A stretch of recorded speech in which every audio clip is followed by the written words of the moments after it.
This episode brought to you by Bespoke Post. Get your box of awesome today. Also brought to you by Kudos. Earn more whenever you shop by doubling your rewards with Kudos today. Guess what? I'm coming to Dublin. Come see me in Ireland at Vaticon, March 25th to the 26th. And the weekend right after that, you can see me in Chicago at C2E2, March 31st to April 2nd. Hope to see you there.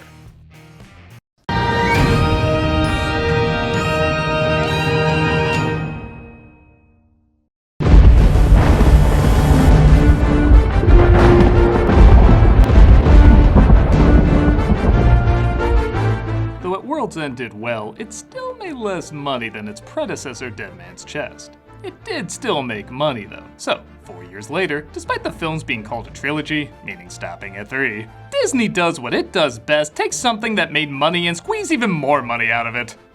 And brother, does it exist.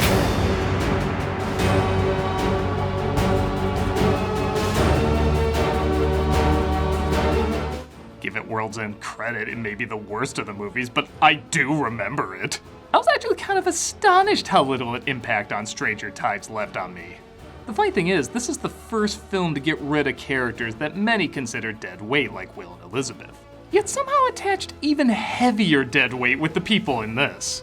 Yeah, I really thought just focusing on Jack Sparrow finding treasure would make this more fun, but not only do they still add incredibly complicated story threads, but almost nothing about the film stands out.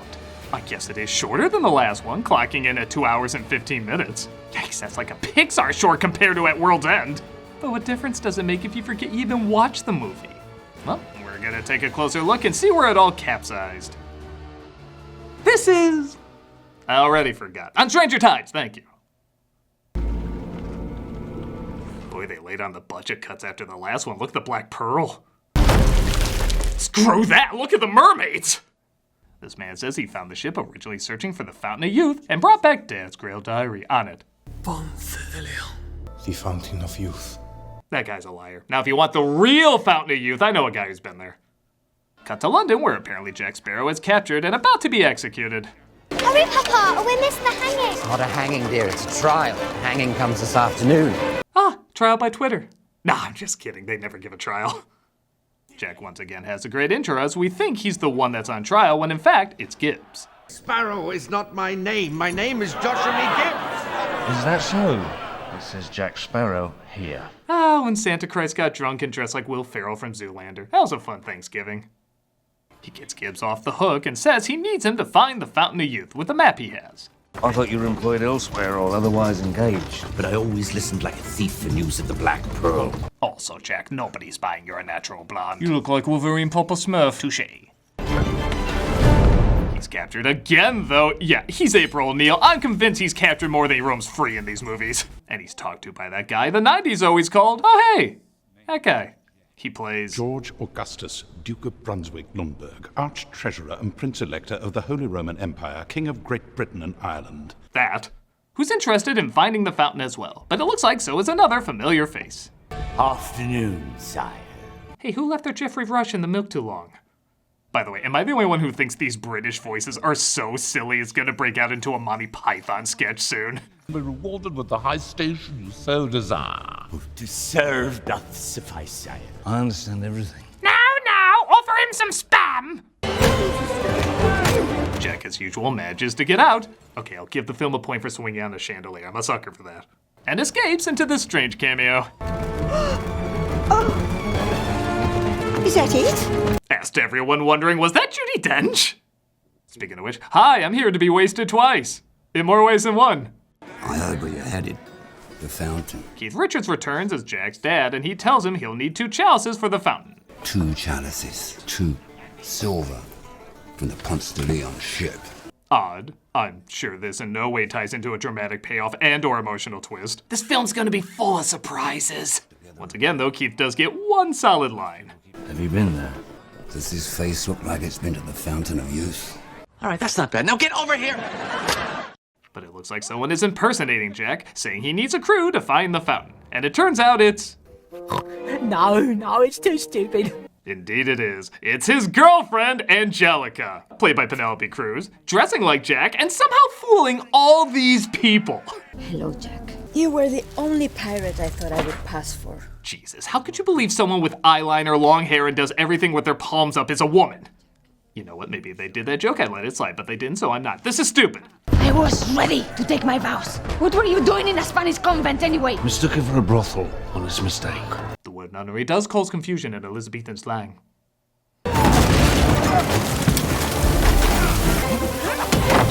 Dang it! Why do we always corner people over trap doors in movies like this?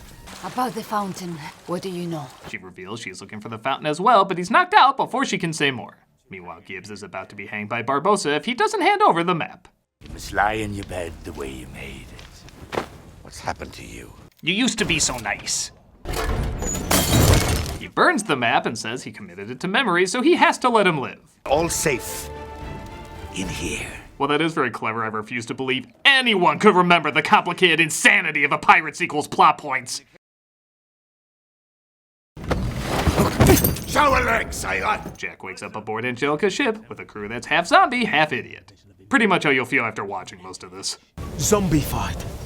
Blackbeard's doing. Yep, this film loves its tell don't show, as they reveal they have a captured mercenary. The ship is captained by Blackbeard, Angelica may or may not be his daughter, and nobody sees the captain, so they don't know if he's really there. I'll be right honoured to welcome you aboard our world-renowned vessel of infamy. It's been zombie fight. Makes them more compliant. Maybe to his own daughter, who loves her dear papa with all her soul. He got captured in the raid. Rest of the ship got killed. It's a prophecy. Blackbeard will meet his death within a fortnight. First mate, sticking her neck out for some prisoner. I just love an audiobook of the movie you're watching, don't you?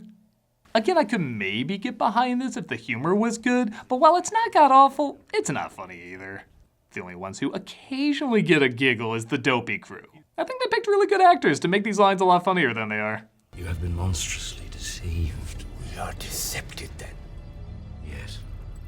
But bizarrely enough, one of the oddest mistakes seems to be in the casting. As Jack convinces the crew to mutiny, figuring Blackbeard isn't there, but then he reveals himself, played by Ian McShane.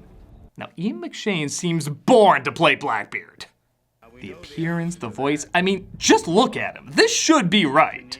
But strangely, he seems miscast. Chance to show the worth of your prayers. Pray he be delivered from evil? I think it's his inflections. Every line sounds like a rehearsal take. Would be that, first mate. Mutiny, Captain. Again. Mutiny! Aye. Like, yeah, I'm half McShane right now, but when the camera rolls, it's gonna be full Deadwood, you know what I mean? But for whatever reason, he never gets there. With the cold breath of fate I feel down my nape, but I'll have one last fight. He's off in a way that's not fun, it's just off. I can't even say he's really bad because bad would be something. He's just there. A fitting last sight for a doomed soul. We need him. If I don't kill a man every now and then, they forget who I am. Coward! I don't know, compared to the passion of Barbossa or Davy Jones, weird or over-the-top performances that can be corny and odd, but also intimidating and memorable. This guy controls the ship with his sword, fires fire on his foes, shrinks ships down into bottles, and even makes voodoo dolls to control people. Yet his voice is like instant ADD. I am struggling to pay attention whenever he talks. The quartermaster sees things before they happen. He has foreseen my death, and so the fates have spoken. I don't want to be too mean to him because I think he is a cool actor, and sure, these guys are a lot more over the top, but I think there's a difference between a subtle performance and a, oh, I apologize, I forgot you were there. Your crew sees you for the miscreant you are. But I guess he is leaving more of an impact than Bargain Bin Will Turner. Yeah, the missionary is basically the Will Turner role, just toned down. Which, if you remember how bland that role was, means he's basically non-existent. But he's trying, everyone's trying, there's just no life to this, no sense of passion.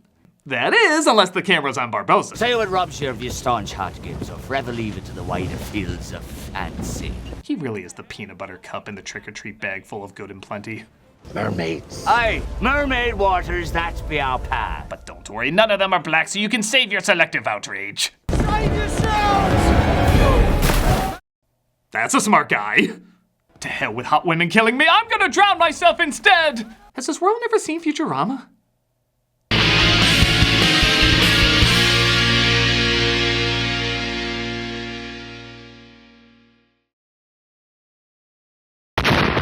Hi there. I'm here to talk to you about something exciting. As exciting as dinosaurs? No. Even more exciting. Kudos. If you shop online, you probably use an app to find the best coupons. And now, you should also use Kudos to get the most cash back. Now that's not as exciting as zombies, but it could be, if it isn't. But it is, so you're wrong. Kudos is a free shopping extension that not only helps you pick up the best card to use at checkout, but also doubles your rewards on over 15,000 sites. That means if you usually get 3% back from your credit cards on Sephora, Booking.com, or even MeUndies, you'll now earn 6% with Kudos. That's basically free money. Now I know it's not as exciting as free money. I think that's the thing I said, so it's exactly that. The best thing about Kudos is that it's so easy to use. Add Kudos to Chrome or your iPhone in just a few clicks, shop like normal, and Kudos will automatically appear at checkout to handle the rest. I was shopping on MeUndies the other day because I'm a sexy beast, and Kudos not only helped me get the most rewards, but also reminded me about other hidden card benefits like purchase protection. It's amazing.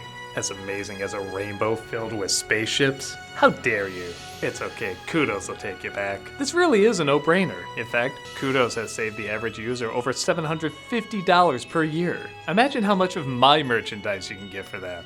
Now that's cool. As cool as a cool thing with another cool thing? No.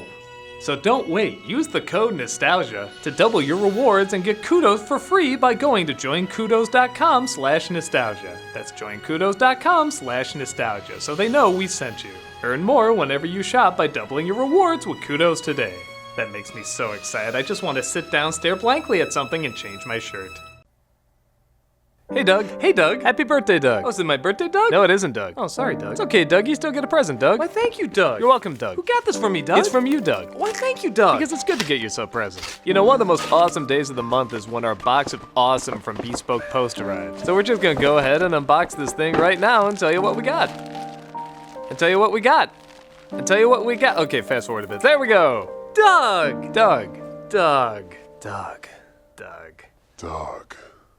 Okay, enough of that. It's a Peak CPO jacket from Line of Trade. Why, that's a great company. They specialize in goods that were designed to withstand the rigors of day-to-day life. Wow. Why don't you go ahead and try it on, Doug? One of the coolest things about Bespoke Post is that every unique item is hand-curated from a small business that you probably would never have heard of otherwise. From cozy essentials to travel must-haves and cocktail kits, Box of Awesome has everything you need this month. To get started, take the quiz at boxofawesome.com. Your answers will help them pick the right Box of Awesome for you. They release new boxes every month across a ton of different categories. Each box is valued at around $70, but you only pay a fraction of that price. Plus, with each Box of Awesome, you'll be supporting small businesses. 90% of everything that comes in your Box of Awesome is from a small, up-and-coming brand. It's free to sign up, and you can skip a month or cancel anytime. Look at that, you look just like the guy in the picture. What an unbelievable story. I tire of you. Get 20% off your first monthly box when you sign up at boxofawesome.com and enter the code NOSTALGIA at checkout. That's boxofawesome.com, code NOSTALGIA for 20% off your first box. That's boxofawesome.com, code NOSTALGIA. This was a good day, Doug. Thank you, Doug. Farewell forever. The sponsorship is done. I won't miss you. Goodbye!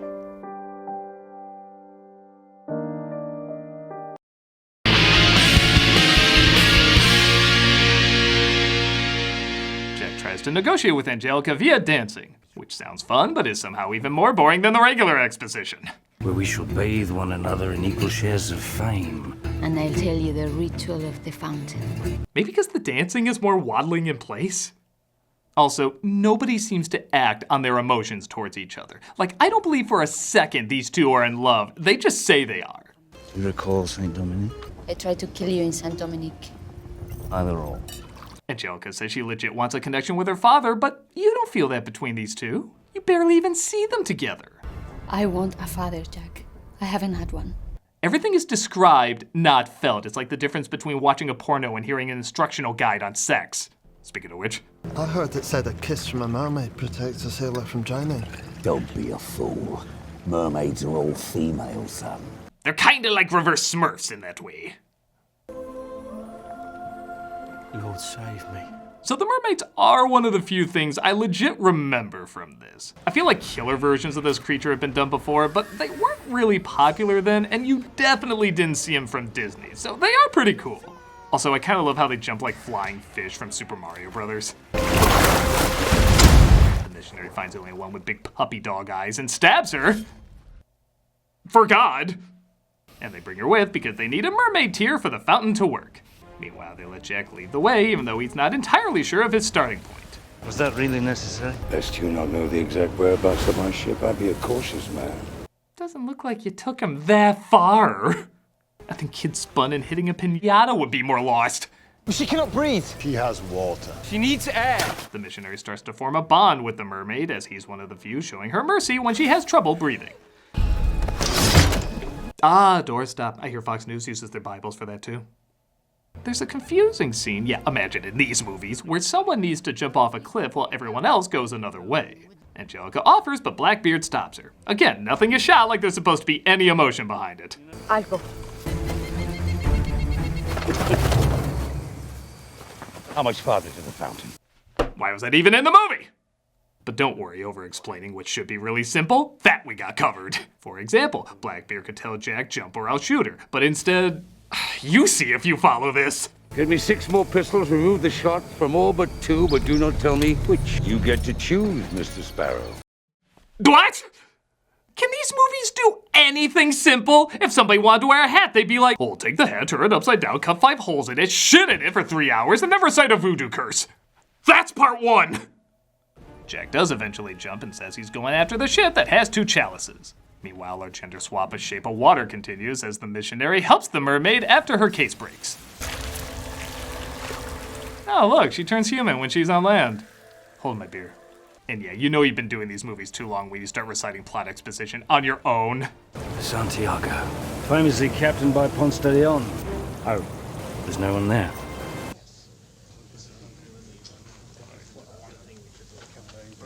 He makes it to the ship, as well as Barbossa, and they discover the Spanish are searching for it too and have taken the chalices. Getting into bed with this corpse of a franchise. He teams up with Barbossa's crew, including Gibbs, to try and get the chalices back, and while doing so, he reveals his plight. What's your play, Jack?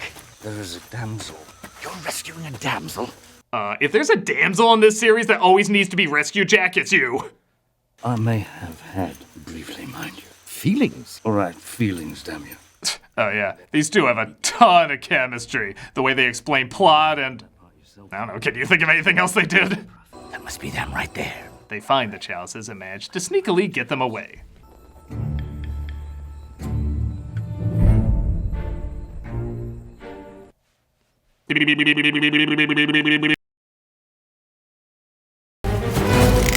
They get captured though, but fear not, Barbossa's leg has another use. It's official, he is the best character in all the movies. He also reveals that it was Blackbeard who took the pearl and shrunk it down into a bottle, and he wants to get revenge by killing him. I'd give me left arm for chance of Blackbeard. Me left leg too, I could use some Jack Daniels in that one. Jack slips free and they take down the guards with... Why are soldiers so bad at fighting a rope? Do they need defense against lasso training or something? Jack regroups with Blackbeard to reach their destination, and while the entrance is a little cool, the fountain itself is pretty damn boring. This is like the Amazon version of a public school fountain. Does it taste like lead paint as well? Barbossa and the Spanish also show up, but before they fight, Jack has a plan to let Barbossa and Blackbeard duke it out. Let them fight each other, or we lay back, watch, have a drink, play some wagers. Naturally would prefer Jack's idea, but why give the audience what they want now? The missionary gets stabbed, so the mermaid takes him to... They never say, and honestly, I don't think anyone's ever cared enough to ask. And Blackbeard gets stabbed by a poisoned sword with clumsy-ass Angelica stabbing her hand too. Alright, they explain this so simply. One chalice gives you life, the other takes it away. The one with the mermaid's tear gives you life, but if you don't drink it at the same time, you turn into a pumpkin and the monkey becomes gremlins and... Oh, screw it. You know it's so Jack can trick Blackbeard into betraying his daughter and picking the wrong one. My God, that flowed so naturally.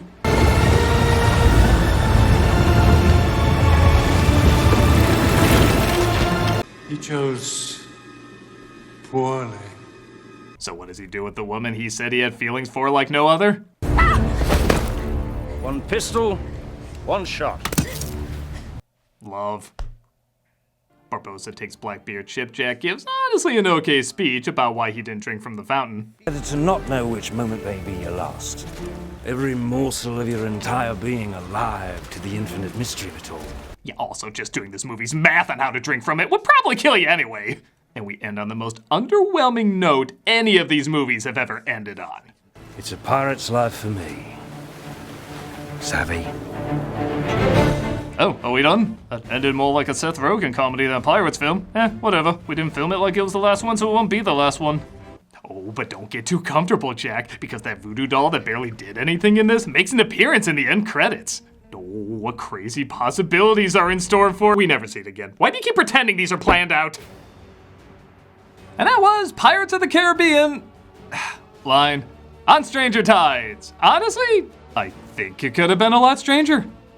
I guess I can't say it's an awful movie because, in many respects, it doesn't try hard enough to be awful. I didn't like it World's End, but for all its faults, it did take risks. There was passion behind it. This one just leaves you with so little, especially in the memorable moments department. Nobody has any drive that comes across, with the exception of Rush, who's always entertaining as hell. It just feels like a Pirates sequel that exists just to be another Pirates sequel. I wasn't facepalming in pain watching it or anything, but is it better to get through a memorable disaster or stare blankly at nothing? I guess you can make the call on that, as Pirates Month is almost complete with one more film. So drink up, me hearties. It's a pirate's life for at least one more go. I'm a nostalgia critic guy, remember? So you don't have to. Be rewarded with the high station you so desire.